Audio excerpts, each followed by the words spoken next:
D'habitants, 212 milliards d'euros de dettes. Partout ici depuis 4 ans, le mot d'ordre c'est l'austérité. Les Portugais l'ont bien compris. L'austérité, on n'avait pas le choix.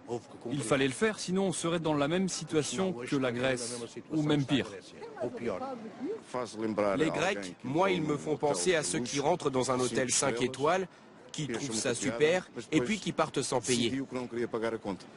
S'ils ont une dette, ils doivent la payer. Nous, on le fait bien, il n'y a pas de raison.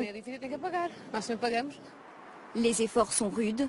Joaquim Garcia en sait quelque chose. Depuis 35 ans, ce Portugais dirige une entreprise de travaux publics. Vas-y, ponce bien là. Voilà, comme ça l'enduit tiendra mieux. Peinture, rénovation. Il y a encore 5 ans, il travaillait à 90% pour l'État. Mais avec la crise, les commandes ont dégringolé. Alors il a fallu s'adapter. Avant, ici, on était 84 à peu près. Maintenant, on n'est plus que 16. Il y a beaucoup moins de travail et j'ai été obligé de licencier pas mal de monde. Ceux qui sont restés font des heures supplémentaires et travaillent parfois le week-end pour conquérir de nouveaux chantiers. Résultat, 1,5 million d'euros de chiffre d'affaires l'an dernier. C'est 2 fois plus qu'en 2013. Il y a eu des moments où j'ai pensé qu'on n'allait pas y arriver, qu'on allait mettre la clé sous la porte. Ça a été difficile, mais tous ces efforts nous ont permis de survivre et de nous sortir de cette mauvaise passe. Dans tous les secteurs, les mesures difficiles ont été prises et appliquées. Exemple dans les mairies. Cet élu nous emmène dans l'une d'elles, à quelques minutes de Lisbonne. Voici Famoes, 14 000 habitants. Bonjour, ça va? Ici, on avait 2 postes de travail. Il n'y en a plus qu'un qui fonctionne. Là, c'était un secrétariat. C'est devenu un peu un débarras.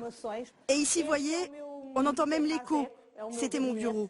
On était 4 ici. 500 000 euros de budget annuel en moins, car l'essentiel de cette mairie a été regroupé avec une autre, 5 km plus loin, ordre du ministère de l'Intérieur. Ça s'est passé du jour au lendemain.